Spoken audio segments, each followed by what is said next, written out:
التقى أما بعد بالسند المتصل قال المصنف رحمه الله تعالى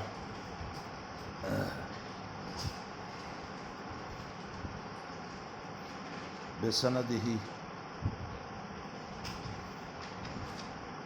فقرأه فإذا فيها بسم الله الرحمن الرحيم من محمد عبد الله ورسوله إلى هرقل عظيم الروم سلام على من اتبع الهدى أما بعد فإني أدعوك بدعاية الإسلام أسلم تسلم يؤتك الله أجرك مرتين فإن توليت فإن عليك اسم الحريصيين يا أهل الكتاب تعالوا إلى كلمة سواء بيننا وبينكم ألا نعبد إلا الله ولا نشرك به شيئا ولا يتخذ بعضنا بعضا أربابا من دون الله فإن توليتم فاشهدوا إنا مسلمون. قال ابو سفيان فلما قال ما قال وبين قراءة الكتاب فسجد إلى السماء فارتفعت الأصوات وأخرجنا فقلت لأصحابي حين أخرجنا لقد أمنا ولدنا بكبشة وقال وما زلت موقنا أنه سيذكر الله علي الإسلام وقال التناقض سعودية وهرقل السقف على نسار الشام يحدث أن هرقل قدم إليا أصبح يوم الخميس المسجد قال بعض قال قتيبة استنكرنا يتقى قال ابن ناطور وقام هرقل حزان ينظر في النجوم فقال له إني رأيت الليلة حين أنزلت في النجوم ملك الختان قد زال فمن يقتتل من هذه الأمة قال ليس يقتتل إلا اليهود فلا يهمنك شأنهم واكتب إلى مدائن ملكك فليقتلوا من فيهم من اليهود فبينهم على أمرهم أتي هرقل برجل أرسل به ملك غسان يخبر عن خبر رسول الله صلى الله تعالى عليه وسلم فلما استخبروا هرقل قال اذهبوا فانظروا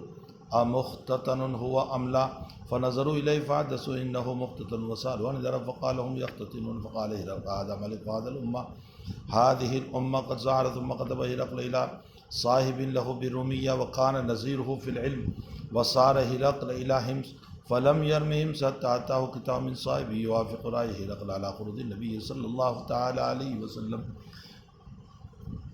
وأنه نبي فاذن هرقل لعظماء الروم في تذكرة له بحمص ثم أمر بأبوابها فغلقت ثم اطلع فقال يا معشر الروم هل لكم في الفلاح والرشد وأن يثبت ملككم فتبايعوا هذا النبي فعاصوا عيسى أمر الوحش إلى الأبواب فوجدوها قد غلقت فلما رأى هرقل نفرتهم وعيسى من الإيمان قال ردوهم عليه وقال إني قلت مقالتي عنفا أختبر بها شدتكم على دينكم فقد رأيت فسجدوا له ورزوا عنهم فكان ذلك آخر شان هرقل قال عبد الله رواه الصالح بن قيسان ويونس ومعمر عن الزهري.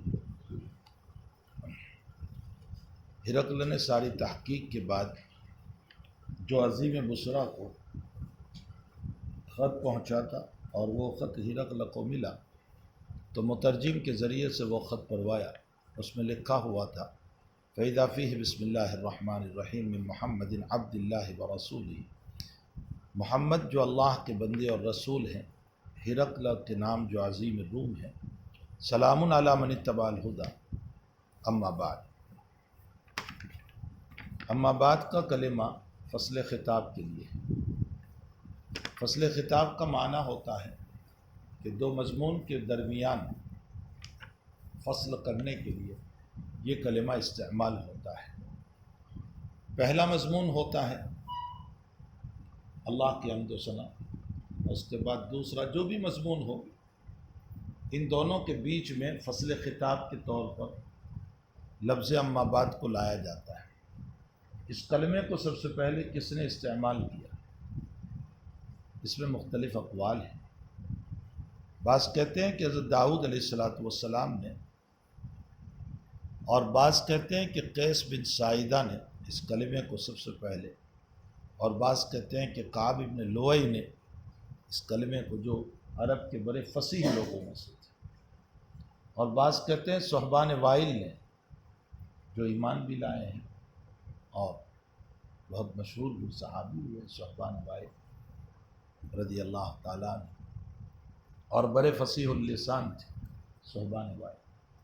اسی لیے ہمارے اکابر میں بعض وہ احباب گزرے ہیں کہ جن کو صحبان وائل کا خطاب ملا تھا. مولانا ابراہیم صاحب دہلوی رحمۃ اللہ علیہ، آپ نے ان کی کتاب پڑھی ہوگی بیانات کی، اکرم المواعظ، جو ان کے بیانات ہیں بہت جامع بیان ہیں، اور ان بیانات میں آپ کے طرز خطابت بھی بہت نرالا اور بہت پیارا ہے.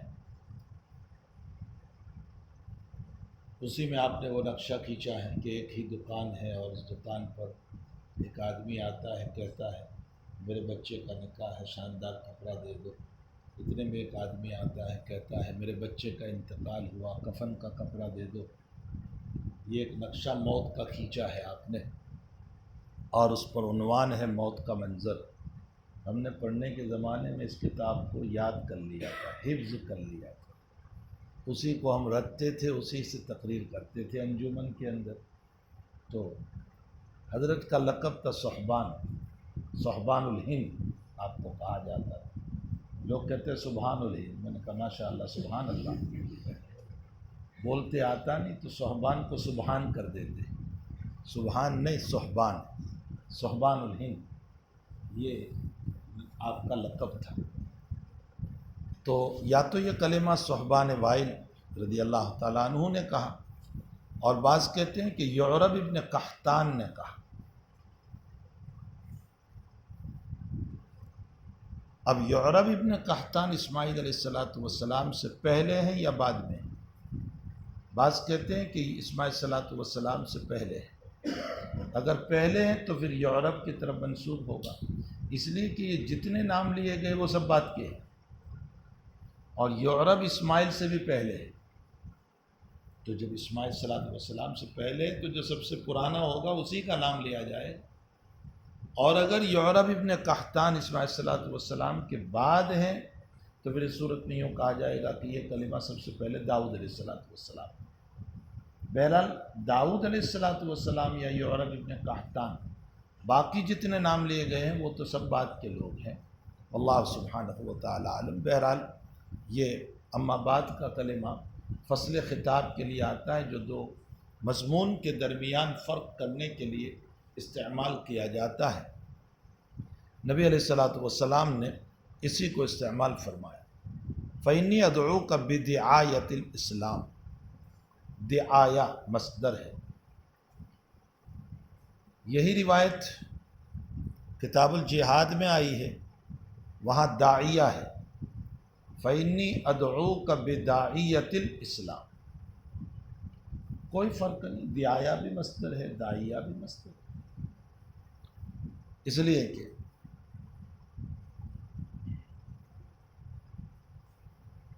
علم الصیغہ کے اندر آپ نے اوزان مصدر پڑھے اشعار کی شکل، یاد ہے؟ سنو ابھی، کم وقت تو کچھ یاد ہی نہیں۔ ہم فعیلہ، ہم فعیلو، ہم فائلہ، ہم فعیلہ، ہم فعیلو، ہم فائلہ، داعیہ فائلہ، دعایہ کفایہ۔ تو فائلہ بھی مصدر کا وزن ہے، اس لیے وہاں جو ہے وہ فائلہ مصدر ہے۔ تو یا تو دعایا ہے یا داعیہ ہے، دونوں کا معنی مصدری ہے۔ اس صورت میں ترجمہ ہوگا فَإِنِّي أَدْعُوكَ بِدِعَایَةِ الْإِسْلَام، میں تم کو اسلام کی دعوت دیتا ہوں، مصدری ترجمہ ہوا۔ بعضوں نے کہا کہ اس میں فاعل کے معنی میں ہے، داعیہ اس میں فاعل ہے۔ اس صورت میں ترجمہ ہوگا ہم آپ کو دعوت دیتے ہیں، اسلام کی دعوت دینے والی۔ اس صورت میں اس میں فاعل کا ترجمہ ہوگا۔ بہرحال ترجمے میں کوئی فرق نہیں، لیکن الفاظ کے اعتبار سے فرق ہے، یہاں دعایا ہے وہاں داعیہ ہے، پھر یہ مصدر ہے یا اس میں فاعل ہے۔ فَإِنِّي أَدْعُوكَ بِدِعَایَةِ الْإِسْلَام أَسْلِمْ تَسْلَمْ، اسلام لے آؤ سلامتی پاؤ۔ آپ نے صرفی کتابوں کے اندر پڑھا جناس اشتقاق۔ جناس اشتقاق کا مطلب یہ ہوتا ہے کہ کوئی دو لفظ استعمال کیے جائیں لیکن اس کا مشتق منہ ایک ہو۔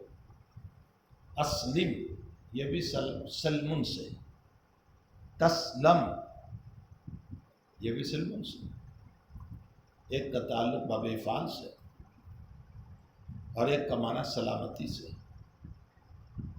ایک مجرد ہے ایک مزید فی ہے۔ لیکن دونوں کا مشتق منہ ایک ہے۔ اس کو کہا جاتا ہے جناس اشتقاق، یعنی دونوں کی ایک جنس، مشتق منہ دونوں کا ایک ہے، لیکن معنی میں تھوڑا سا فرق ہوا کر۔ اسلم اسلام لے آؤ، تسلم سلامتی پاؤ گے۔ معنی میں یہ معنی کا فرق جو ہے یہ اس کے مصدری ہونے کی حیثیت سے فرق ہو گیا۔ ایک کا مصدر مزید بھی ہے، ایک کا مصدر مجرد ہے۔ اسلم تسلم، اسلام لے آؤ سلامتی پاؤ۔ پھر نبی علیہ الصلوۃ والسلام نے ایک جامع لفظ استعمال فرمایا، تسلم ای سلامتی فی الدنیا والآخرہ۔ یہ اتنا جامع لفظ ہے کہ صرف اتنے سے لفظ کے اندر دنیا کی سلامتی بھی آ گئی اور آخرت کی سلامتی بھی آ گئی۔ کاش ہرقل سمجھ لیتا اس بات، نبی کے اس چھوٹے سے جملے کو سمجھ لے۔ وقتی طور پر اس کی حکومت کا مسئلہ ہوتا، لیکن اب تعالیٰ پھر اس کو جو عزت عطا کرتا دنیا میں، تو دنیا کی سرخ روئی بھی ملتی اور آخرت کی عزت تو اسلام کی بنیاد پر ہے ہی، اس پر تو کوئی اشکال ہو ہی نہیں سکتا۔ بہرحال تسلم کا لفظ جامع ہے جو سلامتی دنیا و سلامتی آخرہ دونوں کو مستلزم ہے، یعنی دونوں ہوں گے۔ اسلم تسلم یؤتک اللہ اجرک مرتین، اللہ تعالیٰ تمہیں ڈبل ثواب عطا کرے گا۔ ڈبل ثواب اپنے نبی پر ایمان لانے اور نبی آخر الزماں پر ایمان لانے، یہ صرف خصوصیت ہے اہل کتاب کی، مستشرقین کا یہ مسئلہ نہیں۔ اگر مستشرقین ایمان لائے تو ان کو اپنے قدیمی مذہب پر کوئی ثواب نہیں، سمجھ میں بھی آئے، ان کے قدیم مذہب پر کوئی ثواب نہیں ملے گا۔ اب سنتا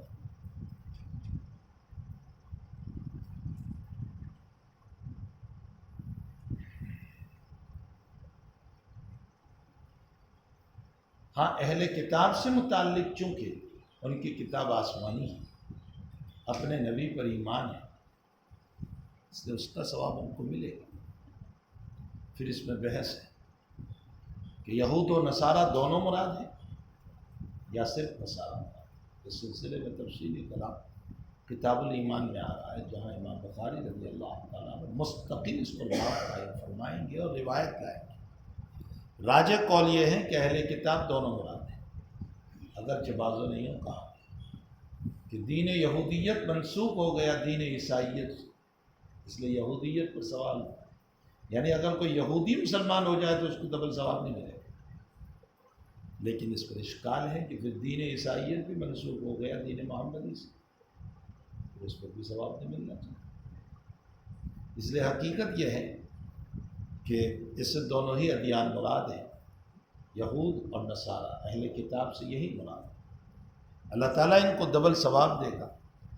اب یہ ڈبل ثواب جو ہے، اگر یہ تقریر کی جائے کہ دو عمل کی بنیاد پر تو یہ غلط ہے، اس لیے کہ اس میں ان کی کیا خصوصیت ہے؟ دو عمل کی بنیاد پر یہ ان کی کیا خصوصیت ہے؟ وہ تو جو بھی دنیا میں دو عمل کرے اس کو دو ثواب ملے گا۔ آپ نے ایک عمل کیا نماز کا، دوسرا عمل کیا سخاوت کا، آپ کو دو ثواب ملے۔ حقیقت یہ ہے کہ یہ جو دو ثواب دیے جا رہے ہیں بے برکت رسول اللہ صلی اللہ علیہ وسلم، رسول اللہ صلی اللہ علیہ وسلم کی برکت سے آپ کو دوگنا ثواب دیا جا رہا ہے، یعنی ماقبل آپ کی اس کتاب اور اس ایمان کو بھی برکت رسول کی بنیاد پر معتبر مان کر اس پر ثواب دیا گیا۔ معتبر کا معنی وہ صحیح ہے، یہ معتبر نہیں، اعطائے ثواب میں، ثواب کے دینے میں برکت رسول صلی اللہ علیہ وسلم کی وجہ سے اس کا بھی ثواب آپ کو دیا جائے۔ میں نے بتایا اس کی کچھ تفصیلی بحث کتاب الایمان میں آئے گی۔ بہرحال انی ادعوک بدعایت الاسلام اسلم تسلم یؤتک اللہ اجرک مرتین، اللہ تعالیٰ تمہیں ڈبل ثواب عطا کرے گا۔ فإن تولیت فإن علیک اسم الیریسیین، اور اگر تو نے روگردانی کی تو یریسیین کا گناہ بھی تجھ پر ہو۔ یہ یریسیین ہیں یا عریسیین ہیں؟ مسلم شریف میں بالحمزہ ہے، بالالف، یہاں بخاری میں بالیا ہے۔ خود بخاری میں آگے چل کر کتاب التفسیر میں بالحمزہ آیا ہے، بالالف آیا ہے۔ دونوں طرح کے، یریسیین بھی ہے، عریسیین۔ پھر آیا سین کے بعد ایک یا ہے یا دو یا ہے، اس میں بھی دونوں اقوال ہیں۔ امام طحاوی نے دونوں کو صحیح کہا۔ عریس کس کو کہتے ہیں؟ امام بیہقی رحمۃ اللہ علیہ کی روایت سے پتہ چلتا ہے کہ عقار، کاشتکار، اور چونکہ ہرقل کی قوم کاشتکار تھی، تو اب نبی علیہ السلام نے فرمایا کہ اگر تو ایمان نہیں لائے تو اس قوم کا گناہ بھی تجھ کو ہو، یعنی تیری قوم جو کاشتکار ہے اس کا گناہ بھی تجھی کو۔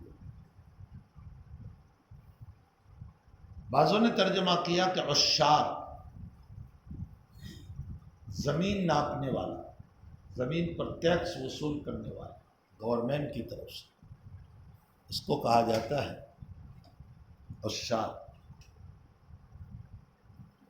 بعضوں نے کہا کہ اس سے مطلب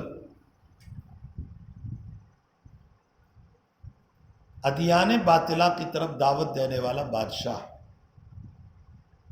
ملک، جو غلط مذہب کی دعوت دیتے ہیں اور لوگ اس کی بات کو مان لیتے ہیں، اور چونکہ تو بھی عیسائیت پڑھے اور تیرے ہی طریق پر یہ لوگ چلتے رہے تو یہی مسئلہ ہوگا۔ بعضوں نے کہا کہ اس سے مجوس مراد ہے، جو موقوذہ کھاتے تھے۔ موقوذہ کا معنی جو گلا گھونٹ دیا جاتا ہے، ایسے جانور کھاتے تھے۔ جیسے ہمارے وہاں ہنود میں جھٹکے کا گوشت کھاتے ہیں۔ جھٹکے کے گوشت کا مطلب یہ ہے کہ گردن سے مار دیتے ہیں اس کو۔ یہ طبقہ ہے ہنود میں، سارا طبقہ نہیں ہے، ایک طبقہ ہے ہنود کا، وہ اس طرح جھٹکے کا گوشت کھاتے ہیں۔ اسی طرح مجوس میں ایک طبقہ تھا موقوذہ، کھانے والا، یعنی گلا گھونٹ کر کے مارنے والا اور اس کو کھانے والا، اس سے وہ لوگ مراد ہیں۔ اور بعضوں نے کہا کہ یہ ایک پوپ اور پادری اور ایک عالم گزرا ہے جس کا نام تھا عریس مصری، اس کی طرف یہ لوگ منسوب ہے، چونکہ یہ لوگ بھی اسی کی اتباع کرتے تھے اور ہرقل بھی اسی کی اتباع کرتا تھا۔ اس کا مسلک کیا تھا؟ اس کا مسلک یہ تھا کہ عیسیٰ علیہ السلام عبداللہ ہے، جیسے ہم کہتے ہیں عیسیٰ اللہ نہیں، یعنی وہ الوہیت کا قائل نہیں تھا، عبدیت کا قائل، لیکن اس کے ساتھ ساتھ اس کا عقیدہ یہ بھی تھا کہ اللہ تعالیٰ نے کائنات جو بنائی ہے وہ عیسیٰ کے واسطے سے بنائی۔ عیسیٰ کے واسطے سے بنانے کا مطلب یہ ہے کہ جیسے عیسیٰ علیہ السلام کے معجزے تھے کہ مٹی سے پرندہ بنا کر کے روح ڈال دیتے، یعنی اللہ کے حکم سے کن بإذن اللہ وہ پرندہ اڑتا ہو جاتا تھا، تو کہا عیسیٰ علیہ السلام ہے تو عبد، اللہ نہیں، لیکن عیسیٰ ذریعہ ہے تخلیق کائنات۔ یہ بھی غلط عقیدہ ہے، اس لیے کہ تخلیق کائنات اللہ ہی ہے، چاہے کوئی بھی ہو، انبیاء ہو یا امت کا کوئی فرد بشر ہو۔ اور چونکہ ہرقل اور وہاں کی قوم اسی عالم کو مانتی تھی تو اس کی طرف منسوب کرتے ہوئے اس کو عریسیین کہا گیا، سمجھ میں آیا۔ لیکن ان تمام اقوال میں مولانا علی میاں صاحب رحمۃ اللہ علیہ کی رائے یہ ہے۔ اچھا، یہ جو آخری قول ہے یہ حضرت الامام طحاوی رحمۃ اللہ علیہ، اور اسی کو علامہ محمد ابن حزم ظاہری رحمۃ اللہ علیہ نے بھی اختیار فرمایا، یہاں یہی راجح ہے۔ ہمارے مولانا علی میاں صاحب رحمۃ اللہ علیہ فرماتے ہیں کہ میرے نزدیک بھی یہی راجح ہے، اگرچہ عام لوگ ترجمہ کرتے ہیں کاشتکار سے، فإن علیک اسم العریسیین کاشتکار، اور استدلال میں بیہقی کی روایت پیش کرتے ہیں کہ بیہقی کے اندر فإن علیک اسم العکارین آیا ہے، عکار کا معنی کاشتکار، تو عکار کا لفظ آیا ہے، اس سے عریس کو عکار پر لے لیا کاشتکار کے معنی میں، لیکن حقیقت یہ ہے کہ مولانا کہتے ہیں کہ یہ صحیح نہیں، اس لیے کہ دلیل یہ ہے کہ روم میں کاشتکاری بہت کم تھی، شاذ و نادر تھی، وہ لوگ زیادہ تر تجارت پیشہ، البتہ ایران اور فارس میں کاشتکاری بہت زیادہ تھی، تو اگر عریسیین کا ترجمہ کاشتکاری ہے تو پھر اس صورت میں یہ لفظ نبی علیہ السلام استعمال فرماتے ایران کے خط میں، فارس کے خط میں، کاشتکاری تو وہاں تھی، چلو اگر استعمال فرماتے ایران میں اور اگر روم میں کیا تو ایران میں بھی کرتے، دونوں جگہ کرتے کم سے کم، لیکن جہاں کاشتکاری زیادہ ہے وہاں تو آپ نے یہ لفظ استعمال نہیں کیا، اور جہاں کاشتکاری نہ ہونے کے درجے میں وہاں عریسیین کا لفظ استعمال کر رہے ہیں، عکارین، یہ کیسے ہو سکتا ہے؟ وہاں ہے ہی نہیں، تو معلوم ہوتا ہے کہ عکارین کا ترجمہ نہیں ہوگا، بلکہ اس کا ترجمہ وہی ہے جو امام طحاوی رحمۃ اللہ علیہ نے کیا کہ یہ عریس مصری کو ماننے والے تھے، اس لیے ان کو عریسیین کہا گیا۔ دلیل سمجھ میں آئی مولانا کی؟ ہمارے حضرت اس بات کو نقل کرنے کے بعد اسی جگہ فرماتے تھے کہ یہ نقطہ مولانا علی میاں صاحب ہی نے لکھا ہے، جس کی طرف کسی کا ذہن نہیں گیا کہ عکار کا ترجمہ نہیں، اس لیے کہ اگر عکار کا ترجمہ ہوتا تو یہ ایران میں زیادہ تھے، آپ نے وہاں تو لکھا نہیں اور یہاں لکھا، معلوم یہ ہوتا ہے کہ عکار ترجمہ نہیں۔ اب ایک اشکال ہوگا کہ پھر بیہقی کی روایت میں عکارین آیا ہے، فرمایا کہ وہ عریسیین کا ترجمہ جو کر دیا گیا ہے کاشتکار، تو کسی نے اسی کو روایت بالمعنی کر دیا ہے، فإن علیک اسم العریسیین ای عریس اسم العکارین، یہ کسی نے ترجمہ کر دیا ہے، حقیقت میں حدیث کے الفاظ یہ نہیں ہیں، تو سمجھ میں بھی آ رہا ہے۔ یا حضرت اکثر ایک بات فرمایا کرتے تھے کہ میں اس بات کو جب بھی نقل کرتا ہوں تو مولانا ہی کی طرف منسوخ کر کے نقل کرتا ہوں۔ اب فرمایا کہ علم میں اگر علم چاہتے ہو تو جس کی بات ہو اسی کی طرف منسوخ کرو، اس سے علم میں برکت ہوگی، جس کی بات ہو اسی کی طرف منسوخ کرو، اس سے علم میں برکت ہو، اور اگر کسی کی بات کو اپنی طرف منسوخ کرو گے تو اس صورت میں علم میں برکت نہیں ہوگی، اس لیے کہ یہ کتمان ہے، یہ چوری ہے۔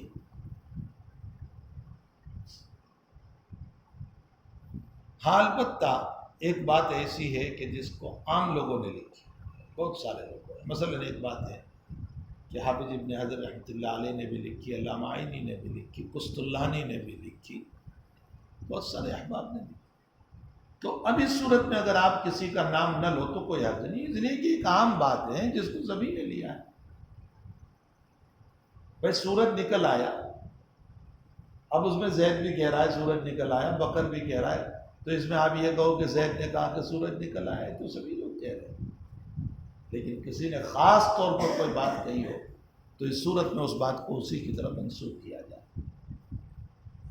اسی لیے میں بہت سی مرتبہ حضرت شاہ صاحب کی بات جب نقل کرتا ہوں تو شاہ صاحب کے نام نہیں سے بیان کرتا، یہ شاہ صاحب اس لیے کہ علامہ اکبر شاہ صاحب رحمۃ اللہ علیہ قرن منصرین کے امام تھے،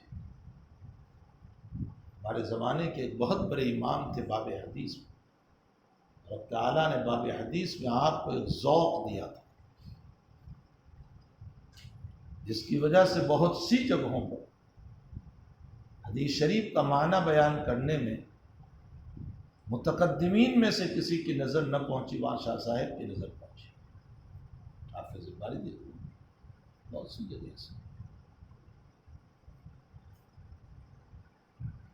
تو بہرحال یہ بات وہ ہے کہ جو صرف معلم صاحب نے کہی اور کسی نے نہیں کہی، تو حضرت ہی کی طرف اس بات کو منسوخ کرنا چاہیے، جس کا علم ہو اسی کی طرف منسوخ کر کے اگر بھئی ہماری شان میں کیا کمی ہو جائے گی اگر اس کا نام لے کر کے بیان کریں گے کہ فلاں نے لکھی، ورنہ تو کتمان علم ہوگا، چوری ہوگی، جھوٹ ہوگا، اپنی طرف انتساب جو ہے وہ غلط ہوگا۔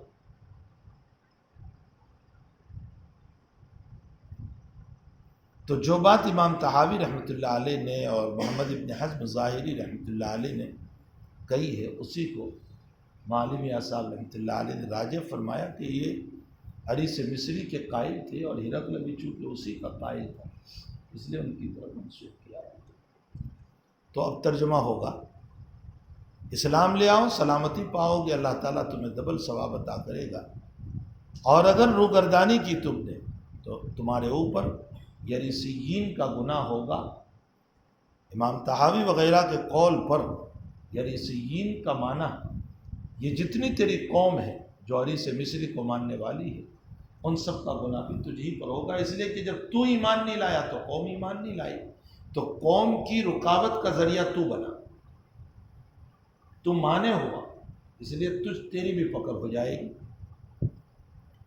وَيَا أَهْلَ الْكِتَابِ تَعَالَوْا إِلَىٰ كَلِمَةٍ سَوَاءٍ بَيْنَنَا وَبَيْنَكُمْ أَلَّا نَعْبُدَ إِلَّا اللَّهَ وَلَا نُشْرِكَ بِهِ شَيْئًا وَلَا يَتَّخِذَ بَعْضُنَا بَعْضًا أَرْبَابًا مِّن دُونِ اللَّهِ فَإِن تَوَلَّوْا فَقُولُوا اشْهَدُوا بِأَنَّا مُسْلِمُونَ۔ یہ آیت نبی اکرم صلی اللہ علیہ وسلم نے اس خط میں تصنیف فرمائی تھی۔ یہاں دو اشکال ہیں۔ پہلا اشکال تو یہ ہے کہ آیت میں واو نہیں ہے، یا اہل الکتاب ہے، ویا اہل الکتاب نہیں۔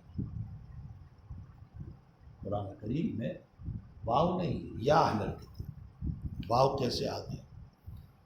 بعضوں نے کہا کہ ہو سکتا ہے کہ اس سے پہلے خط کے اندر کوئی اور مضمون بھی ہوگا، فَإِنَّ عَلَيْكَ اسْمَ الْيَرِيسِيِّينَ کے بعد کوئی مضمون ہوگا نبی علیہ السلام، اور اس کی بعد یہ آیت شروع ہو رہی ہوگی، اس لیے واو عاطفہ ہے۔ لیکن یہ بات غلط ہے، نبی علیہ السلام کے جتنے خطوط ملتے ہیں اس میں اسی طرح ملتے ہیں، کوئی اور کلام ہے ہی نہیں یہاں اس سے پہلے۔ فَإِنَّ عَلَيْكَ اسْمَ الْيَرِيسِيِّينَ وَيَا أَهْلَ الْكِتَابِ، بیچ میں کوئی کلام، اس لیے کسی معطوف علیہ کو مقدر ماننا یہ بے دلیل ہوگا۔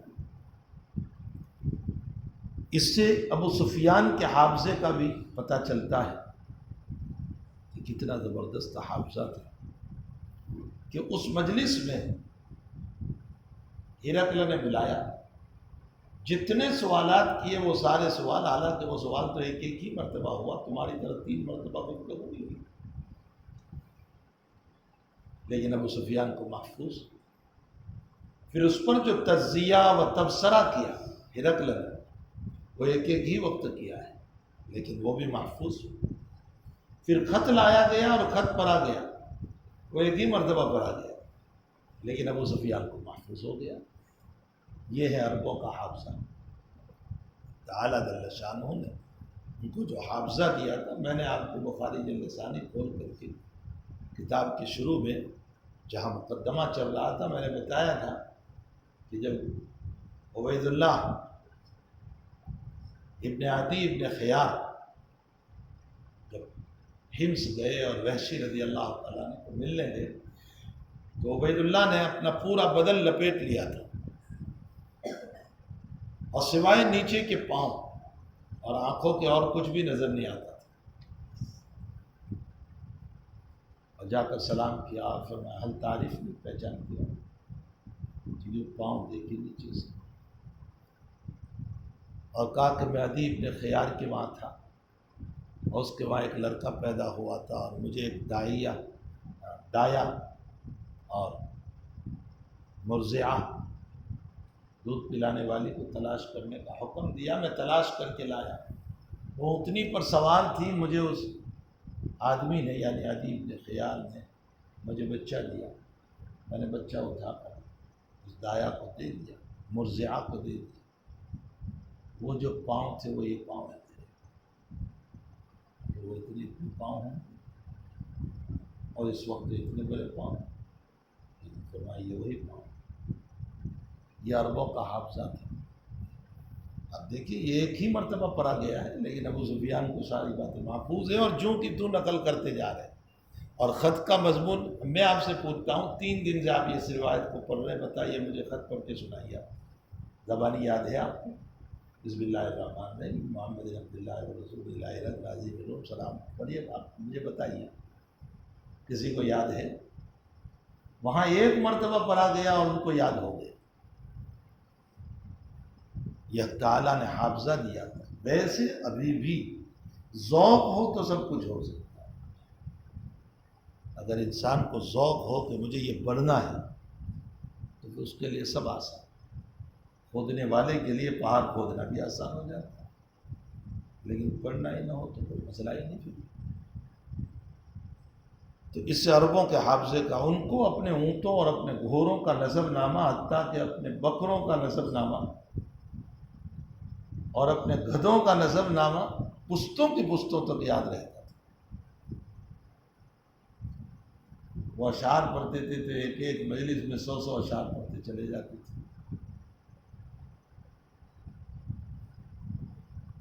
اسی لیے ہم کہتے ہیں کہ اولاً تو نبی کی روایات کو محفوظ کرنے کے لیے انہی حافظے کی ضرورت تھی، اور ان حافظوں کے ذریعے سے روایتوں کو محفوظ کیا۔ تاہم کتابت بھی موجود تھی کہ حضرات صحابہ نے لکھی ہے روایت، اور نبی علیہ السلام نے لکھنے کی اجازت دی، اور جس روایت میں ممانعت آئی حدیث شریف کو لکھنے کی، وہ روایت منسوخ ہے، راجع ہے، اس لیے کہ بہت ساری روایات ہیں جس کے اندر حضرت نے ابو شاہ کو نبی علیہ السلام جب حجۃ الوداع میں خطبہ دیا تو ابو شاہ نے کہا کہ یا رسول اللہ یہ خطبہ مجھے لکھ دی۔ آپ نے فرمایا اکتب لی ابی شاہ، ابو شاہ کو لکھ دی۔ آپ نے مرض الوفات میں قلم دوات منگوایا، ایتونی بھی کتاب اکتب لکم لن تضلوا بعد، لاؤ قلم دوات میں کچھ لکھ۔ یہ دلیل ہے اس بات کہ آپ سے لکھنا اور لکھوانا ثابت ہے۔ عبداللہ ابن عمرو بن العاص نے لکھنا بند کر دیا، فرمایا لما لا تکتب، کیوں نہیں لکھتے؟ میں سنا بعض دوستوں نے کہا کہ آپ غصے میں ہوتے ہیں تو نہ لکھا جائے۔ آپ نے فرمایا اکتب، لکھو، اس لیے کہ میرے اس منہ سے ہمیشہ حق نکلتا ہے، چاہے میں خوشی میں ہو یا غصے میں۔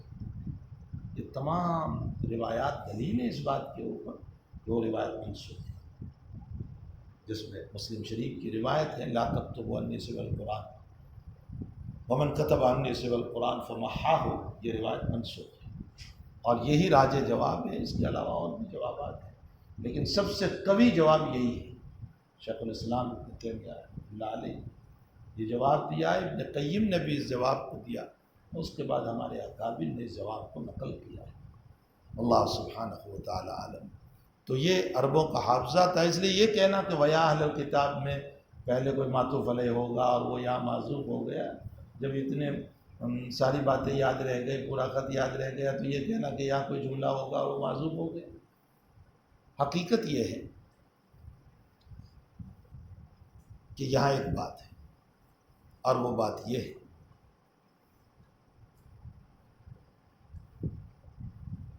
ادعوک بدعایت الاسلام،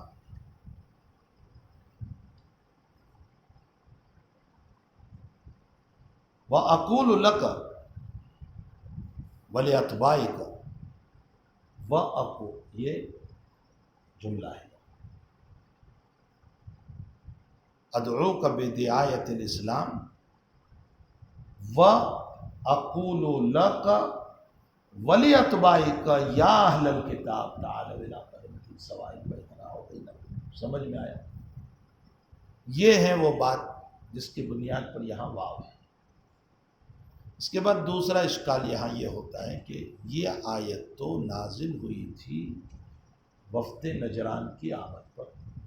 آل عمران پڑھ لو، یہ آل عمران کی آمد، اور وفد نجران کی آمد جو عیسائی تھی، نبی علیہ السلام کی خدمت میں ان کی حاضری ہوئی تھی سن 9 کے اندر،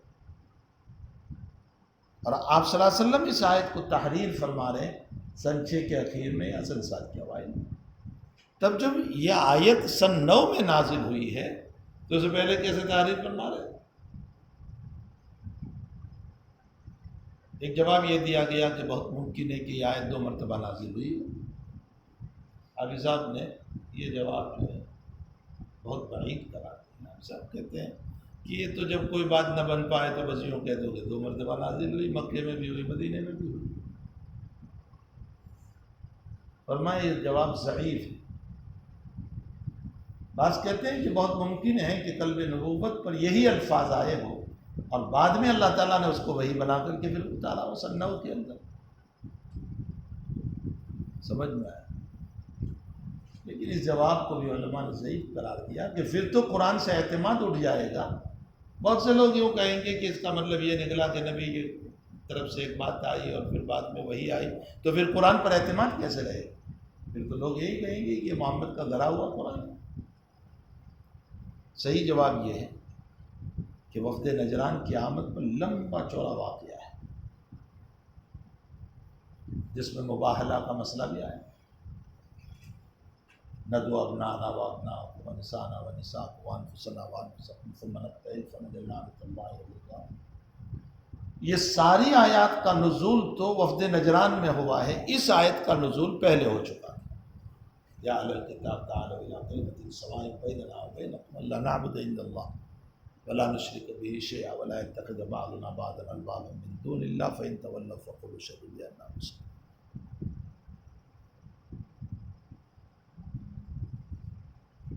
ہم آپ کو دعوت دیتے ہیں اے اہل کتاب، ایسے کلمے کی طرف جو ہمارے تمہارے درمیان برابر ہے، یعنی ایسی بات کی، اور وہ بات یہ ہے کہ اللہ کے علاوہ کسی کی عبادت نہ کریں۔ یہ تمہارے مذہب میں بھی، ہمارے مذہب میں بھی۔ ولا نشرک بہ شیئا، یہ تمہارے مذہب میں بھی، ہمارے مذہب میں بھی۔ ولا یتخذ بعضنا بعضا اربابا من دون اللہ، تمہارے مذہب میں بھی، ہمارے مذہب میں بھی۔ فإن تولوا، اگر بات نہیں مانو گے، فقولوا، تو کہہ دو اشہدوا بأننا مسلمون، کہ تم گواہ رہو ہم نے اتباع کر لی۔ بأننا مسلمون یعنی ہم ان باتوں کی اتباع کر رہے ہیں کہ ایک اللہ کی وحدانیت کے قائل ہے اور شرک نہیں کریں گے۔ اب یہاں 2 مسئلے علماء نے چھیڑ دیے جس کی یہاں ضرورت نہیں ہے۔ اولاً تو یہاں مسئلہ چھیڑا کیا آیا قرآن کریم کو ارض عدو میں لے جا سکتے ہیں یا نہیں، دار الحرب میں لے جا سکتے ہیں یا نہیں، دار الکفر میں لے جا سکتے ہیں یا نہیں۔ اب یہ مسئلہ کتاب الجہاد کا ہے، امام بخاری نے اس کو قائم بھی فرمایا ہے۔ بعض لوگ کہتے ہیں کہ بالکل نہیں لے جا سکتے، توہین ہوگی۔ بعض کہتے ہیں کہ لے جا سکتے ہیں مطلقاً، حنفیہ کا یہی قول ہے، راجح۔ لیکن حنفیہ کا مفتہ بھی قول اور بہت سے اکابر کی رائے یہ ہے کہ توہین قرآن کا خطرہ ہو تو نہ لے جائے، توہین قرآن کا خطرہ نہیں ہے تو لے جا سکتے۔ تو سمجھ میں آیا۔ لیکن اب آج کل تو یہ مسائل ہے نا، یہ مسئلہ کتابوں میں تو ہے، ہاں البتہ یہ مسئلہ اس لیے ہے کہ اس طرح کے مسائل کبھی پیش آ جائے تو ہمارے اکابر نے چونکہ استنباط فرمایا ہے، اس لیے کچھ نہ کچھ رہنمائی ہمیں اور مسائل میں مل سکتی ہے، ورنہ یہ ہے کہ فون کے اندر تو قرآن موجود ہے تمہارے پاس۔ دوسرا مسئلہ یہ ہے کہ اسی آیت کی بنیاد پر بعض لوگوں نے استدلال کیا کہ حائضہ اور جنوبی جو ہیں قرآن کریم کی تلاوت کر سکتے ہیں یا نہیں، وہ مسئلہ بھی چھیڑا ہے۔ اور اس طرح پر کہ دیکھو یہاں اہل کتاب جو ہے وہ خارج عن الایمان ہے، اور وہ لوگ پڑھ رہے ہیں یا اہل الکتاب تعالوا الی کلمۃ سواء بیننا وبینکم، تو اولاً تو وہ جنوبی ہیں اور ان کی نیت بھی نہیں ہے غسل میں، تو جن علماء کے نزدیک نیت فرض ہے، امام شافعی، امام احمد وغیرہ کے بعد ان کے نزدیک ان کا غسل ہی نہیں ہوگا، تو بلا غسل کے پڑھ رہے ہیں۔ اور ہمارے وہاں نیت ضروری نہیں، تاہم ہمارے وہاں اس کے غسل کا اعتبار نہیں، اس لیے کہ وہ حالت کفر میں ہے، تو چاہے ہم ہو یا وہ لوگ ہوں، بہرحال یہ کافر ہونے کے باوجود اس آیت کو پڑھ رہا ہے، اور جب یہ پڑھ سکتا ہے تو اس کی غسل کا اعتبار نہیں، تو مطلب جنابت کی حالت رہی، تو اس میں جب وہ پڑھ سکتا ہے تو جنوبی کیوں نہیں پڑھ سکتا؟ لیکن یہ مسئلہ کتاب الطہارت کا ہے اور بخاری لائیں گے اس مسئلے کو. یہ قبل از وقت بلوغ کا مسئلہ ہے. اگر ابھی بیان کیا جائے تو یہ قبل از وقت بالغ ہونے کا مسئلہ ہوگا. اجمالاً یہ سمجھ لو کہ داؤد ظاہری رحمۃ اللہ علیہ، ابن حزم الظاہری علیہ الرحمہ، خود امام بخاری رضی اللہ تعالیٰ قائل ہے کہ حالت حیض اور جنابت کی تلاوت قرآن جائز ہے. دیکھو حدث اصغر میں تو بالکل متفق علیہ مسئلہ ہے کہ جائز ہے. ہاں اس میں مس مصحف جائز نہیں. حدث اصغر میں بغیر وضو کے مس مصحف جائز نہیں. یہ مسئلہ بھی بخاری لائیں گے کتاب الطہارت میں کہ حدث اصغر کے ساتھ مس مصحف ہو سکتا ہے یا نہیں، قرآن پکڑ سکتے ہیں یا نہیں. لیکن تلاوت میں کسی کا اختلاف نہیں، بالاتفاق جائز ہے، قرآن پڑھ سکتے ہیں بغیر وضو. جنابت اور حائضہ کے شکل میں امام بخاری کی بھی اپنی رائے، علامہ ابن منذر کی رائے، ابن حزم ظاہری کی رائے، داؤد ظاہری کی رائے علیہم الرحمہ. بہت سے لوگ ان کے نام کو جس طرح چاہیں لے لیتے ہیں. وہ آج کل کے اہل حدیث کی طرح نہیں ہے. وہ علوم کے پہاڑ ہیں. محمد ابن حزم ظاہری رحمۃ اللہ علیہ کے المحلہ پڑھو، تمہارا دماغ چکرا جائے. وہ علوم نقل کیے ہیں. ٹھیک ہے، علامہ ابن حزم ظاہری نے امام صاحب پر کلام کیا، امام ابو حنیفہ رحمۃ اللہ علیہ. کلام کس نے کس پر نہیں کیا؟ دارقطنی نے امام شافعی پر کلام، باوجود دارقطنی نے امام احمد پر کلام کیا. کس نے کلام نہیں کیا؟ کلام تو بہرحال اپنی جگہ ہے کہ بھئی آپ کی رائے اور ہے، آپ کے دلائل اور ہیں، اور آپ کے دلائل پر ان کا مسلک کتنی ہو رہا ہے، اس پر وہ کلام ہوتا ہے. لیکن محض اس کلام کی بنیاد پر ہم کسی بحر العلوم پر جس طرح چاہیں کلمات بول دیں، اس کی ہدایت نہیں ہو سکتی. یہ علوم کے پہاڑ تھے. المحلہ کبھی شکل بھی دیکھی تم نے؟ اندر سے کھول کر دیکھو تو تمہیں پتہ چلے گا کہ محلہ میں کیا ہے. ہم نے تب پڑھی جب شیخ نے توجہ دلائی، اور پڑھی نہیں، خریدی میں نے اور اس کو خوب پڑھا کہ اپنے مستدلات ہیں. اس کا یہ مطلب نہیں ہے کہ سارے مسائل میں وہ تم سے اختلاف کر رہے ہیں. اگر سارے مسائل میں اختلاف ہے تو پھر اس کا مطلب تم وضو سے نماز کے قائل ہے، وہ بغیر وضو کے نماز کے قائل ہے. وہ بھی وضو سے نماز کے قائل ہے، تم بھی وضو سے نماز کے قائل ہو. وہ بھی طہارت جنابت کہتے ہیں، آپ بھی طہارت جنابت کہہ رہے ہیں. وہ بھی حیض میں غسل کہہ رہے ہیں، تم بھی حیض میں غسل کر رہے ہیں. کچھ مسائل ایسے ہوتے ہیں جس میں ان کے اپنے ادلہ ہوتے ہیں اور ان ادلہ کی بنیاد پر فرق ہوتا ہے، لیکن اس کی بنیاد پر کسی کی توہین کی ہدایت نہیں ہوتی. اصل میں ہمارے حنفیوں کے مدرسوں میں اس طرح کی باتیں زیادہ ہیں. میں ایک شافعی المسلک مدرسے میں ختم بخاری کے لیے گیا. ماشاءاللہ ان کے اساتذہ جس اکرام، جس تعظیم کے ساتھ اکابر احناف کا نام لیتے تھے، مجھے تعجب ہوا. ہمارے مدرسوں میں دیکھو، اولاً تو علم ہے ہی نہیں. پرانے والے کو پوچھو کہ محلہ کتنی دیکھی، پھر اس کے بعد ابن حزم پر کلام کرنے کے لیے چلو. توہین کی ہدایت نہیں ہو سکتی ہے کسی کی. تو ان اکابر کے اپنے دلائل ہیں. امام بخاری خود دلائل پیش کریں گے حالت جنابت میں، حالت حیض میں تلاوت قرآن جائز ہے. دلائل پیش کریں گے. اب بتائیے کہ آپ ابن حزم پر کلام کر رہے ہیں، بخاری پر بھی کر لو، پھر اس کو مدرسے میں کیوں پڑھا رہے ہیں؟ تمہارے مسلک سے ہٹی ہوئی بات کر رہے ہیں. تو یہ اکابر فرماتے ہیں کہ جائز ہے، دلائل اپنی جگہ ہے. نمبر 2،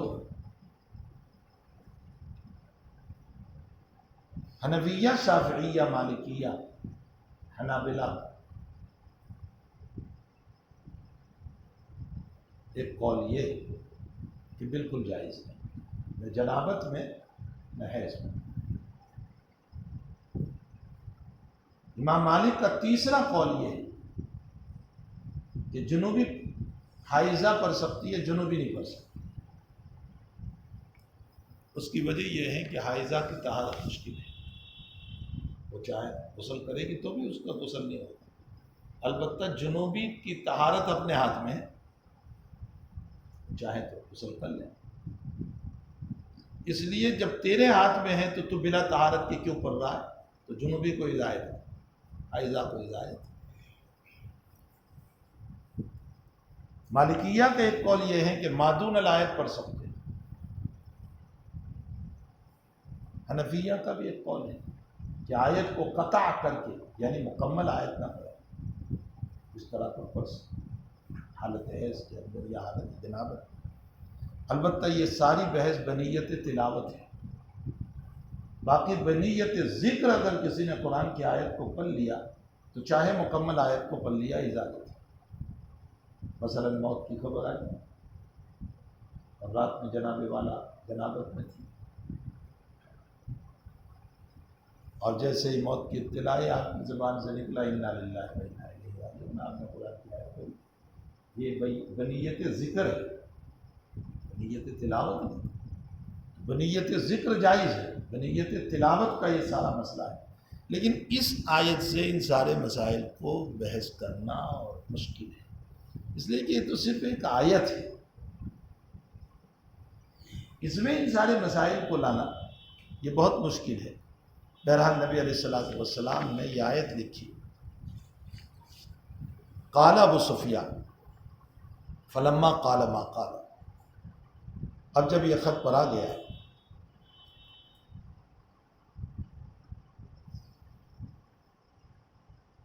اور جو کچھ گفتگو ہوئی، وفرغ من قراءۃ الکتاب، اور خط کے پڑھنے سے فارغ ہوئے، کثر عنده السخا،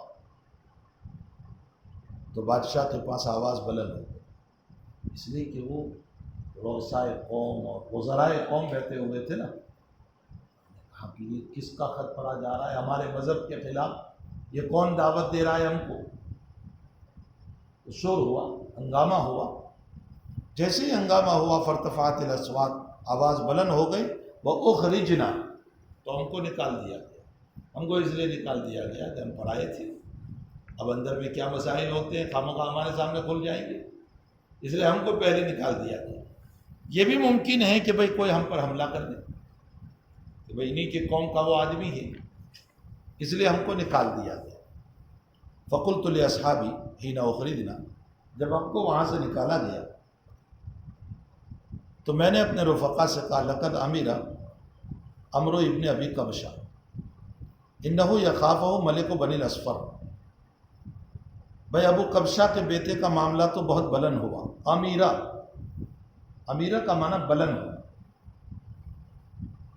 یہ ابو قبشہ کون ہے؟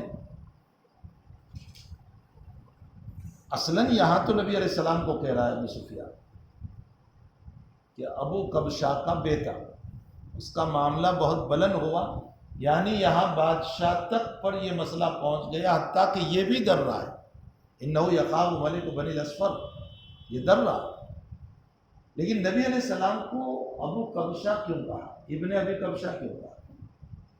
بعضوں نے کہا ابو قبشہ جو ہے آپ کے پردانا کا نام تھا، ان کی طرف منسوب کیا، جن کا نام وہب تھا، اور ابو قبشہ آپ کی کنی ہے۔ بعضوں نے کہا کہ آپ کی والدہ کے نانا تھے، بعضوں نے کہا آپ کے نانا کے دادا تھے، بعضوں نے کہا آپ کے دادا کے نانا تھے، بہت سارے اقوال اس سلسلے میں۔ بعضوں نے کہا کہ آپ کے رضائی والد تھے، بعضوں نے کہا رضائی والد کے باپ تھے۔ لیکن یہ مسئلہ مسلم ہے کہ نبی علیہ السلام کو ایک مجہول نام سے تعبیر کیا۔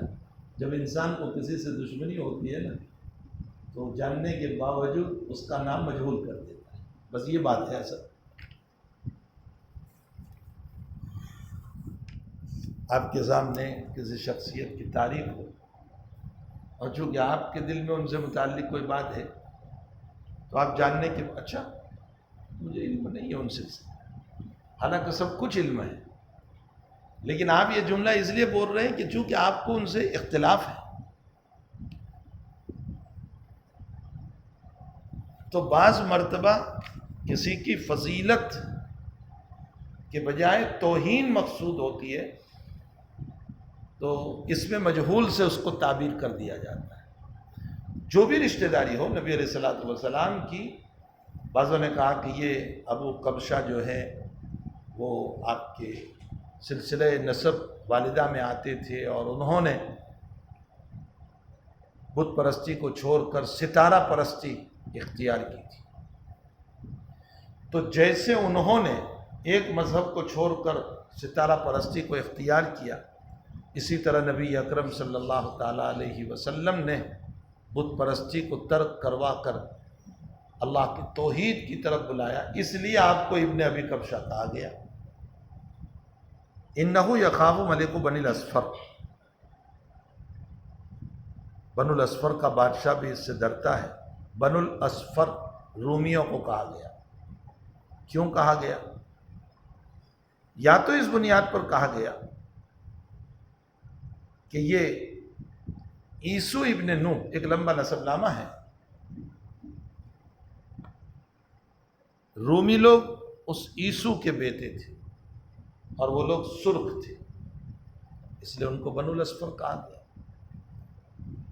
اور بعضوں نے کہا کہ اہل حبشہ نے حملہ کیا تھا روم پر، تو رومی سرخ تھے اور اہل حبشہ کالے تھے، پھر ان کی عورتوں سے زنا کیا، جمع کیا، جو بھی ہوا اس سے جو اولاد پیدا ہوئی وہ اسی طرح کی تھی، اس لیے اس کو بنو الاصفر کہا گیا۔ فما زلت موقنا انہ سیظہر حتی ادخل اللہ علیہ الاسلام، بس مجھے یقین ہو گیا اسی وقت سے کہ یہ محمد کا دین غالب آ کر رہے گا۔ انہ سیظہر حتی ادخل اللہ علیہ الاسلام، یہاں تک کہ اللہ تعالیٰ نے اسلام مجھ پر داخل کیا۔ یہ جملہ دیکھو ابو سفیان کیا کہتے، مطلب میں خوشی سے ایمان نہیں لایا، ادخل اللہ علیہ الاسلام، اللہ تعالیٰ نے مجھ پر اسلام داخل کیا۔ جملے پر اگر غور کرو تو اعلیٰ استعمال کیا ہے، مطلب میری مجبوری کا مسئلہ تھا کہ فتح مکہ ہوا اور کوئی راستہ میرے پاس نہیں تھا، تو میں نے اسلام کو قبول کر لیا، حتیٰ ادخل اللہ علیہ الاسلام، لیکن بعد میں سچے پکے مسلمان ہیں۔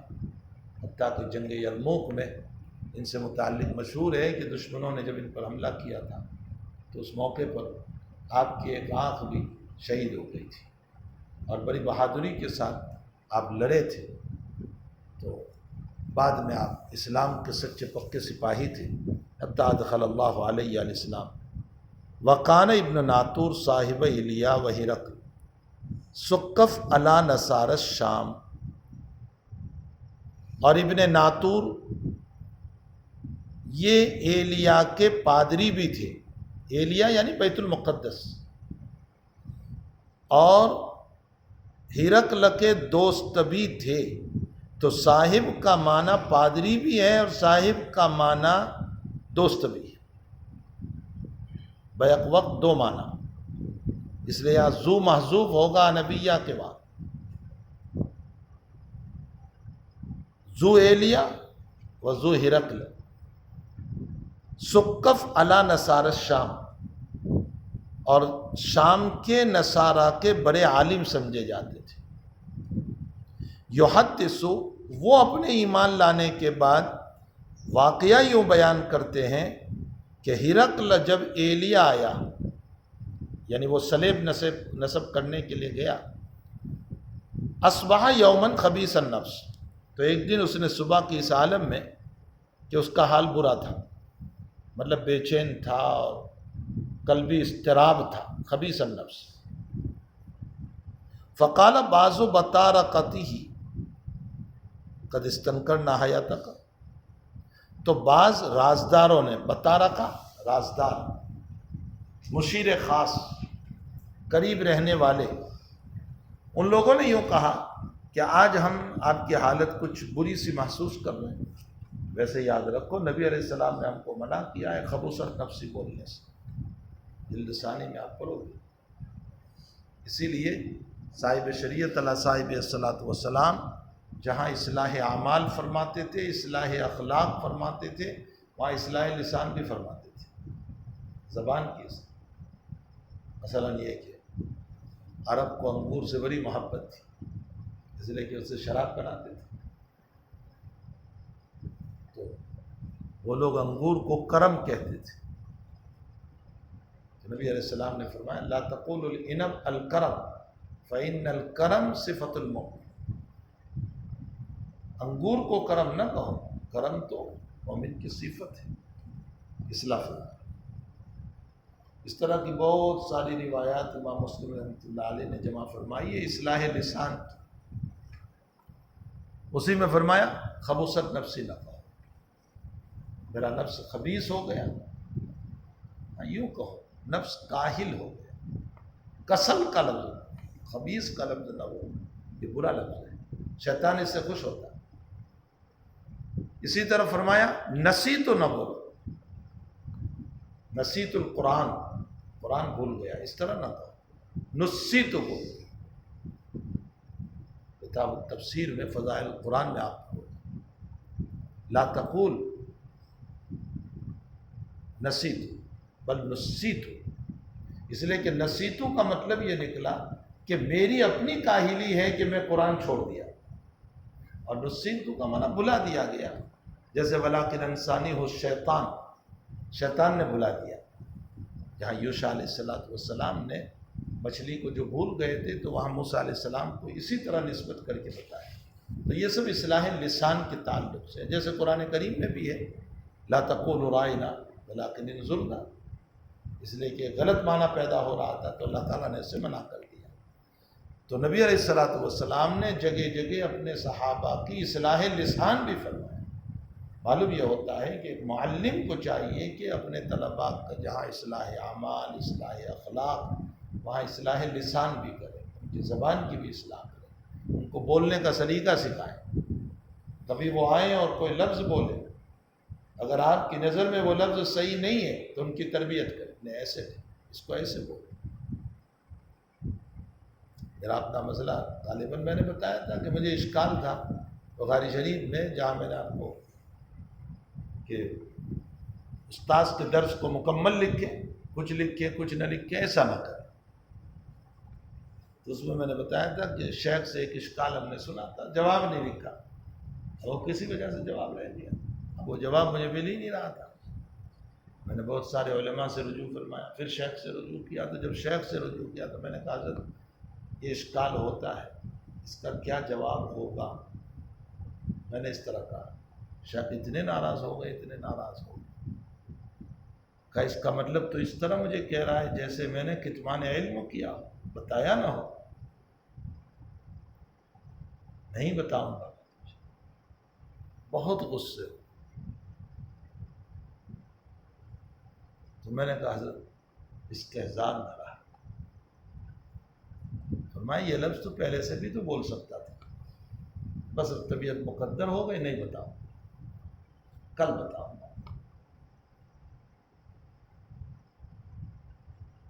پھر خیر بتا دیا رات ہی، لیکن ایک بات فرمائی، کلمات کے استعمال میں ہمیشہ ادب ملحوظ رکھو۔ یہ جملہ ہے، ایک لیڈی ڈاکٹر ہے ممبئی میں، حضرت کو جب تھائیرائڈ بہت بڑھ گیا تھا اور دماغ قابو میں نہیں تھا، کچھ عطا پتہ نہیں، نماز میں کھیلتے تھے، تو اس وقت بمبئی میں ایڈمٹ کیا تھا اس ہاسپٹل میں۔ تو اس لیڈی ڈاکٹر نے بہت خدمت کی تھی، مسلم ہے، نیک صالحہ پارسا ہے، تو وہ بار بار مجھے کہتی تھی کہ کبھی شیخ سے بات کراؤ، صرف دعا کی درخواست میں کرو۔ تو جب حضرت یہاں تشریف لائے تو میں نے ان کو فون لگایا، میں نے کہا شیخ آئے ہیں، پہلے شیخ سے میں نے ہدایت دی، میں نے کہا حضرت وہ آپ سے بات کرنا چاہتے ہیں، دعا کی درخواست۔ میں نے فون لگایا، شیخ کو فون کیا، اور ان کو میں کہہ رہا ہوں کہ اچھا حضرت بات کر رہے ہیں، حضرت بات کرنا چاہتے ہیں۔ شاہ نے اس وقت بات تو کر لی. انہوں نے جو دعا کا کہا وہ دعا بھی دی. فون رکھنے کے بعد مجھے کہنے لگے احمد میں بات کرنا نہیں چاہتا تھا، وہ چاہتی تھی. فوراً میری اصلاح کی. تم نے کیسے کہہ دیا کہ میں بات کرنا چاہتا ہوں؟ تو معلم کو چاہیے کہ اپنے طلباء کا جہاں اصلاح اعمال کر رہے ہیں، اصلاح اخلاق کر رہے ہیں، وہاں اصلاح لسان بھی کرے، زبان کی بھی اصلاح. دیکھو بیٹا یہ کلمہ ایسے نہیں بولا جاتا. بعض مرتبہ بات ایک ہی ہوتی ہے لیکن آپ کے بولنے کا انداز جو ہوتا ہے اس سے سامنے والے کا دل ٹوٹ جاتا ہے. اور بعض مرتبہ بات کڑوی ہوتی ہے لیکن بولنے کا انداز اچھا ہوتا ہے تو سامنے والا اس بات کو قبول کر لیتا ہے. تو اصلاح لسان ہونا چاہیے. مدرسوں میں اصلاح لسان کے لیے انجمن ہے لیکن اس سے کوئی اصلاح لسان ہوتا نہیں ہے. اس میں کوئی اصلاح لسان نہیں کی جا رہی، بلکہ خود اصلاح لسان کرنے والا صدر شعبہ ہی کی اصلاح نہیں ہوئی ہے، وہ کیا اصلاح کرے گا؟ اسی کی اصلاح نہیں ہوئی ہے. تو صاحب شریعت علیہ صاحب الصلاۃ والسلام جو ہے وہ اصلاح لسان بھی فرماتے تھے. کان ابن ناطور وکان ہرقل. ابن ناطور نے کہا کہ ہرقل حضا کاہن تھا. ینظر فی النجوم. کاہن دو طرح کے ہوتے. ایک وہ کاہن ہے کہ جو شیاطین سے مدد لیتے، جیسے ہمارے وہاں کے جوتیش اور نجومی سب ہوا کرتے. ہمارے اپنے بچپن کی ایک شرارت سنا. ہم راندیر سے جمعہ کو سورت گھومنے کے لیے آتے تھے. جیب میں کچھ ہوتا نہیں تھا، 2-4 روپے ہوتے تھے. تو جمعہ کے بعد، جمعہ تو ہم راندیر ہی میں پڑھتے تھے، اس سے پہلے تو کرکٹ کھیلتے تھے جم خانے میں، اور پھر جمعہ کے بعد ہم جو ہے گھومنے کے لیے آتے تھے. تو ایک ڈبل دے کر چلتی تھی، اس سے ہم چوک آتے تھے اور چوک سے پھر پیدل جاتے تھے اسٹیشن تک. تو وہاں ایک جگہ تھی، وہاں ایک دکان تھی جہاں 1 روپے میں آئس کریم ملتی تھی بہت زیادہ. یہی جو ساری تاکیز جو ہے نا اس کے قریب وہ دکان تھی. تو 1 روپے کی آئس کریم کھانے کے لیے چوک سے وہاں تک پیدل جاتے تھے. تو اس زمانے میں راستے میں فٹ پاتھ پر وہ جوتیش اور نجومی بیٹھتے تھے سب ہاتھ دیکھنے کے لیے. تو ہمارا ایک ساتھی مرحوم ہو گیا، اللہ غنی کے رحمت کرے. اس کی طبیعت میں بڑی شرارت تھی، مزاح بھی تھا، شرارت بھی تھی.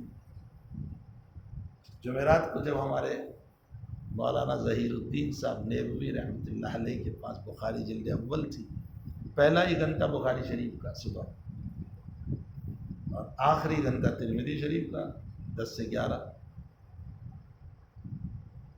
تو جمعرات کو صبح جب ہم جاتے تھے تو پہلا گھنٹہ تو خیر پڑھ لیتے تھے. ترمذی میں جب ہم جاتے تھے 10 سے 11 اور مولانا فرماتے تھے چلو پڑھو.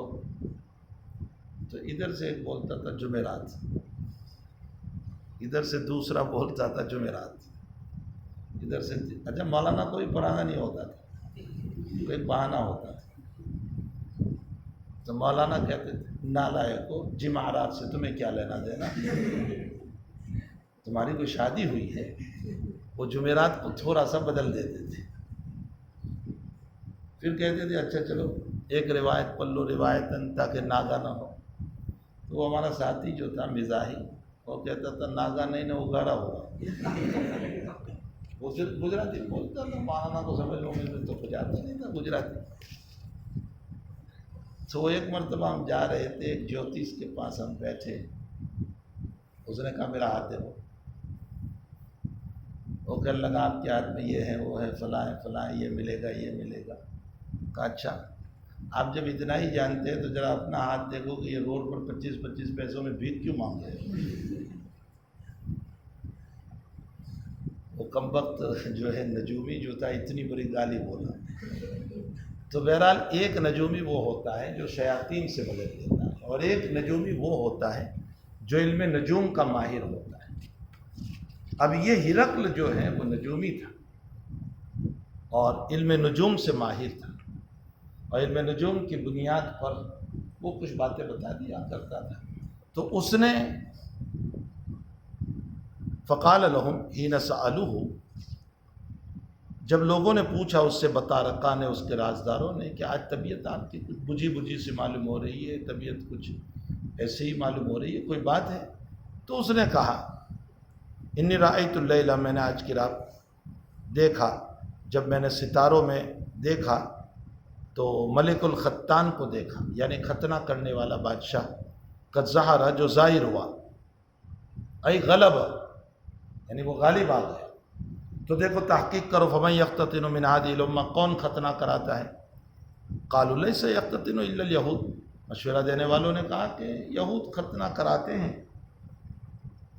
حقیقت یہ ہے کہ میں نے ختنے کے باب میں کہا تھا کہ ختنہ جو ہے یہ ابراہیم علیہ السلام کی سنت ہے، اور اس حیثیت سے یہود میں بھی موجود ہے، اس لیے کہ وہ بھی متبع ابراہیم ہے اسحاق علیہ السلام کے اعتبار سے۔ مسلمانوں میں بھی ختنہ ہے، اس لیے کہ ہم بھی متبع ابراہیم علیہ السلام ہیں بواسطہ اسماعیل علیہ السلام۔ عیسائیوں میں ختنہ ہونا چاہیے، اس لیے کہ وہ بھی تو آخر بنی اسرائیل کے نبی تھے عیسیٰ علیہ السلام، لیکن وہ ختنہ کیوں نہیں کراتے عیسائی؟ اس کی وجہ یہ ہے کہ انہوں نے اپنے نبی کو سلسلہ نبوت سے کاٹ دیا اور اپنے نبی میں الوہیت کے قائل ہو گئے۔ تو سمجھ میں آیا؟ اور جب سلسلہ نبوت کو کاٹ دیا ان لوگوں نے ابراہیم علیہ السلام سے، تو وہ لوگ ختنہ نہیں کراتے، ورنہ یہ سنت ابراہیمی ہے اور تینوں قوم کے اندر ہونا چاہیے تھا۔ تو کہا کون ختنہ کراتا ہے؟ کہا یہود۔ فلا یہمنک شانہ، آپ کو یہ مسئلہ کوئی اہم نہیں ہے، آپ مدائن ملک کا، اپنے ملک کے تمام شہروں کو لکھ دیجئے، فلیقتلوا من فیہم من الیہود، جتنے یہود ہیں سب کو قتل کر دو، تھوڑے ہی سے تو یہود ہیں، تو تمام شہروں کے گورنروں کو لکھ دو، سب کو قتل کر دیں تاکہ یہ مسئلہ ہی ختم، اور کوئی جو ہے مختون بادشاہ بن کر کے تمہارے ملک پر غالب نہیں آئے گا۔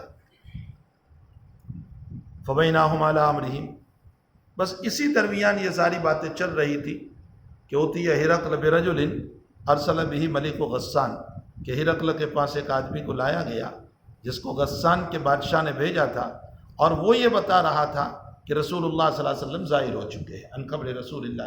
یہ دوسرا آدمی ہے، ایک تو دہیہ قلبی کے ذریعے سے خط پہنچا۔ اچھا، یہ ساری باتیں جو ہو رہی ہے نا نیچے کی، یہ نیچے کی بات اس خط کے پہنچنے سے پہلے کی ہے۔ وقان ابن ناطور سے جو سلسلہ چل رہا ہے وہ خط سے پہلے کا ہے، اس درمیان یہ ساری باتیں ہوئی ہے، اس کے بعد نبی کریم صلی اللہ علیہ وسلم کا والا نامہ تو اس کو پہنچا ہے۔ تو ملک غسان نے ایک آدمی بھیجا، کہا کہ یہ محمد صلی اللہ علیہ وسلم سے متعلق خبر دے رہا ہے۔ فلما استخبروا، جب اس سے خبر حاصل کی، ہرقل نے استخبرہ حاصل کرنا، اس سے حضور پاک صلی اللہ علیہ وسلم سے متعلق ساری خبریں لی، قال اذهبوا، تو اس نے کہا کہ اچھا اس آدمی کو دیکھو یہ مختون ہے یا نہیں، یہ عرب سے آیا ہے۔ دیکھا کہ وہ مختون ہے تو کہا اچھا تم سارے عرب ختنہ کراتے ہو؟ کہا ہاں ہم سارے عرب۔ امختتن هو ام لا؟ فنظروا الیہ فحدثوا انه مختتن وسألہ عن العرب فقال هم یختتنون، یعنی عرب جو ہیں ختنہ کراتے ہیں۔ فقال ہرقل هذا ملک هذه الامہ، چونکہ اس نے علم نجوم میں یہ دیکھا کہ مختون بادشاہ کا غلبہ، دوسری طرف اس نے اپنی کتابوں کے اندر نبی آخر الزمان کے حالات پڑھے تھے، تیسری طرف اس آدمی نے آ کر کے بتا دیا کہ محمد الرسول اللہ کا ظہور ہو گیا۔ ان سب قرائن کی وجہ سے اس نے کہا کہ یہ یہود مراد نہیں ہے، اس سے مراد یہ عرب کا آدمی ہے کہ جو غالب آ جائے گا۔ قزار ثم كتب ہرقل الى صاحب له برومیہ، رومیہ شہر کا نام ہے، روم ملک نہیں شہر کا نام ہے۔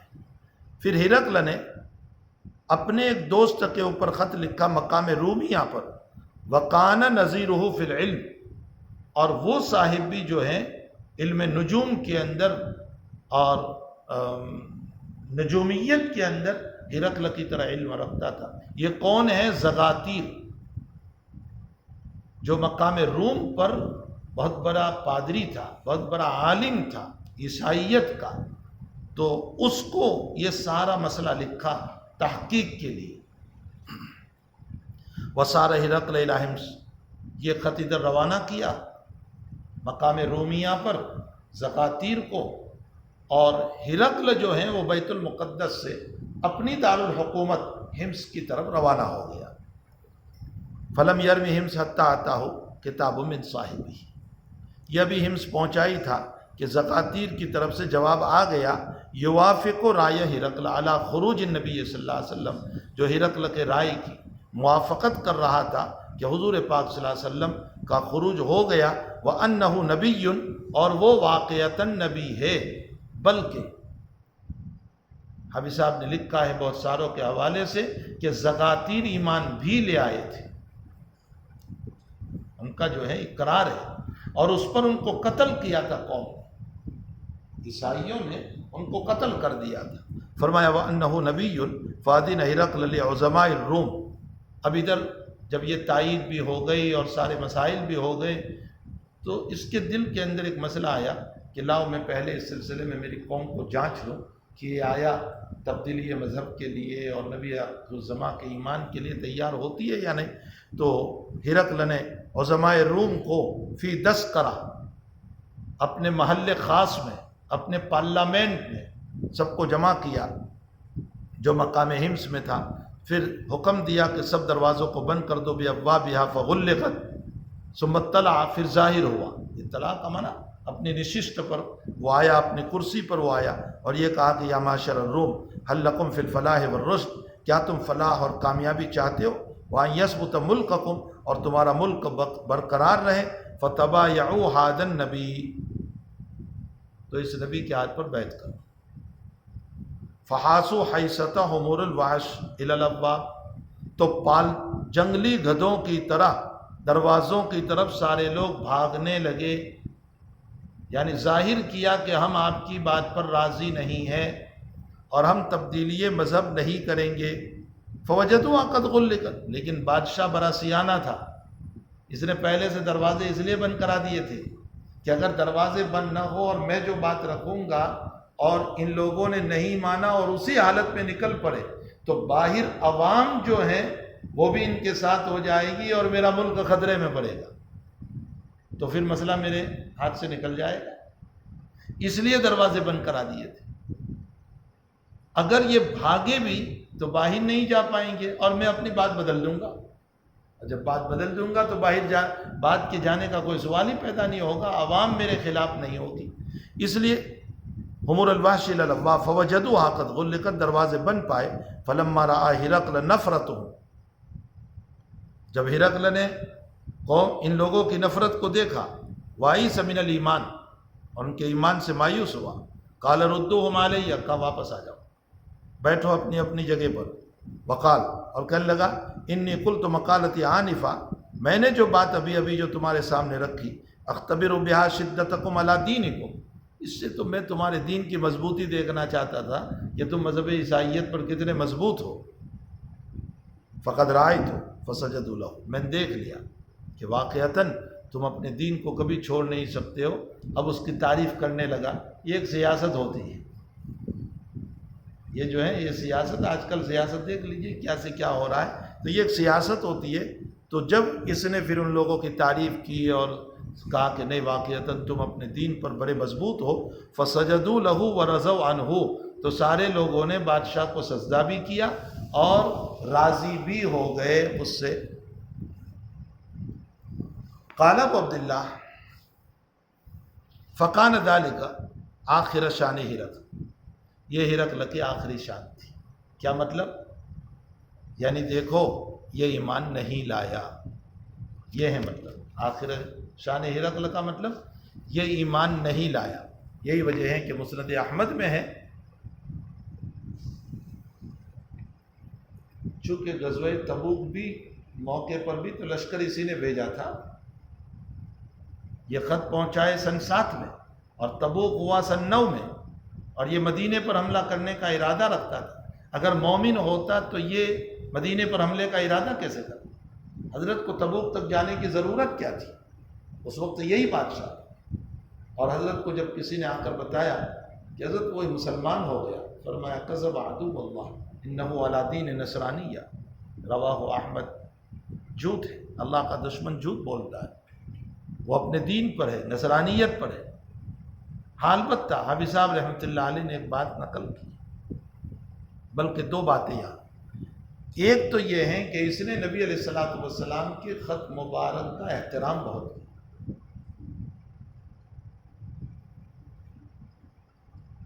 سعید تلوخی کے حوالے سے حافظ صاحب نے نقل کیا ہے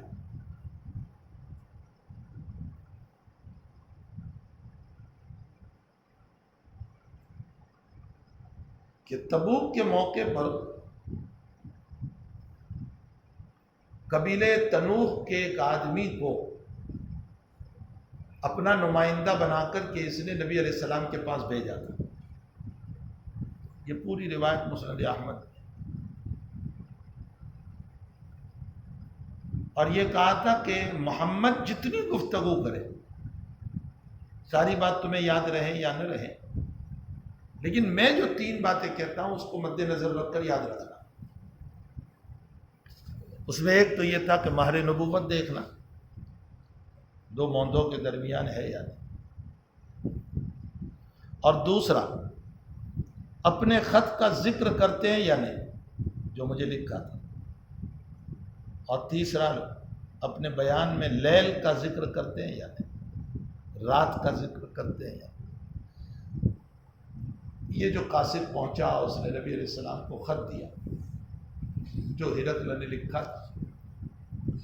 اس میں لکھا تھا کہ انت تقول وانت دعوتنی الی الاسلام، تم مجھے بلا رہے ہو، اسلام کی دعوت دے رہے ہو، اور تم یہ کہہ رہے ہو کہ اگر میں اسلام قبول کر لوں تو اللہ تعالیٰ وہ جنت دے گا، ارضها السماوات والارض اعدت للمتقین، یہ اس نے لکھا۔ فأین النار، تو پھر جہنم کہاں ہے؟ جب زمین و آسمان کے برابر جنت ہے تو پھر جہنم کہاں ہے؟ مطلب آپ کے خط میں اس سلسلے میں نار کا، جہنم کا کوئی ذکر نہیں ہوا۔ تو حضرت نے فوراً فرمایا اذا جاء النہار فأین اللیل، دن آ جائے رات کے تذکرے کی ضرورت ہی کیا ہے؟ تو وہ جو قاصد آیا تھا اس نے کہا ہادا ہوا نے، حضرت نے لیل کا تذکرہ کیا۔ اس نے کہا تھا کہ لیل کا تذکرہ کرتے ہیں یا نہیں، اور خط مبارک کا ذکر فرمایا آپ نے کہ میں نے حبشہ کو خط لکھا، فخرق، اس نے میرے خط کو فاڑ دیا، فخرق اللہ تعالی، اللہ نے اس کے ملک کو فاڑ دیا۔ میں نے اہل فارس کو خط لکھا، فمزق اللہ تعالیٰ، اللہ تعالیٰ نے اس کے ملک کو بھی فاڑ دیا۔ اور میں نے خط لکھا الی صاحبکم، تمہارے آدمی، اس نے احترام کیا۔ فلن یزال اللہ دوام ملک، اللہ تعالیٰ چاہے گا تو اس کا ملک محفوظ رہے۔ آپ نے خط مبارک کا ذکر فرمایا اپنا، یہ دوسری نشانی۔ اور پھر آپ کا کرتہ مبارک ہٹ گیا تو مہر نبوت کو بھی دیکھ لیے۔ یہ حافظ صاحب رحمۃ اللہ علیہ نے مسند احمد کے حوالے سے نقل کیا۔ اسی کے ساتھ ساتھ اس نے احترام بھی کیا۔ حافظ صاحب نے وہ پوری روایت نقل کی ہے کہ سلطان اردن نے ملک مغرب کے پاس اپنا آدمی بھیجا کسی مسئلے کے لیے، تو مغرب کے بادشاہ نے اس کو بھیج دیا روم کے بادشاہ کے پاس۔ تو روم کے بادشاہ نے کہا کہ اچھا تم آؤ، میں تمہیں تمہارے نبی کا خط بتاتا ہوں جو ہمارے دادا نے حفاظت سے رکھا۔ تو ایک سونے کا ڈبہ تھا اور اس کے اندر ایک اور چھوٹی سی ڈبی تھی، اور اس کو کھول کر کے اس کے اندر سے خط نکال کر کے بتایا کہ یہ تمہارے نبی علیہ السلام کا خط ہے جو میرے دادا کے نام آیا۔ تو خط کا احترام اس نے ضرور کیا، لیکن اسلام نصیب نہیں۔ اسی کی طرف اشارہ ہے فقان ذالک آخر شان ہرقل۔ میں آپ کو شروع کتاب میں خصائص بخاری میں ایک بات بتا چکا ہوں کہ امام بخاری رضی اللہ تعالیٰ عنہ ہر کتاب کے اخیر میں کوئی نہ کوئی لفظ ایسا لاتے ہیں جس سے اس کتاب کے اختتام کی طرف اشارہ ہوتا ہے۔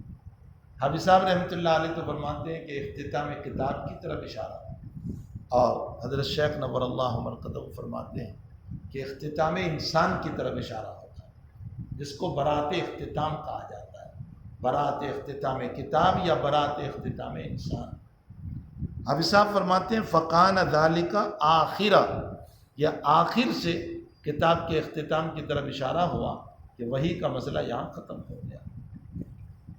ہمارے حضرت شیخ نور اللہ مرقدہ فرماتے ہیں فقان ذالک آخر شان ہرقل، ہرقل کی یہ آخری شان ہوئی کہ اپنی دولت و عہدہ اور جاہ و وجاہت کے خاطر ایمان نہ لایا۔ انسان تو بھی دیکھ لے کہ کہیں تیرے اخیر کی تباہی اس مسئلے کی بنیاد پر نہ ہو جائے، تو انسان کے اختتام کی طرف اشارہ فرمایا۔ واللہ سبحانہ وتعالی عالم۔ قال ابو عبداللہ رواہ صالح بن قیسان و یونس و معمر عن الزہری، یہ متابعات ناقصہ ہے۔ 20 سند میں امام زہری کے جیسے شاگرد اس روایت کو اوپر نقل کر رہے ہیں، امام زہری سے شعیب نقل کر رہے ہیں اوپر کی جہاں سے حدیث چلی، اسی طرح ابن شہاب زہری سے صالح ابن قیسان اور یونس اور معمر بھی نقل کرتے ہیں، تو یہ متابعات ناقصہ ہیں۔ باب کے ساتھ اس کو مناسبت یہ ہے کہ حضرت شیخ الہند رحمۃ اللہ علیہ تو فرماتے ہیں کہ اس میں عظمت وحی کی طرف اشارہ ہوتا ہے کہ دیکھو نبی اکرم صلی اللہ علیہ وسلم کے مقام کو اتنی عظمت کے ساتھ ہرقل نے بیان فرمایا، ظاہر سی بات ہے کہ وحی کی بھی اتنی ہی عظمت ہے۔ جو لوگ بدل وحی کے قائل ہیں وہ یہ کہتے ہیں کہ ظاہر سی بات ہے کہ یہ اوصاف جو ہے بدل وحی کے موقع پر بھی نبی اکرم صلی اللہ علیہ وسلم کے تھے، اس لیے اس کو بدل وحی کے ساتھ مناسبت ہو گئی۔ لیکن میں نے شیخ کے حوالے سے جو تقریر نقل کی کہ بدل وحی میں صرف وحی نہیں بلکہ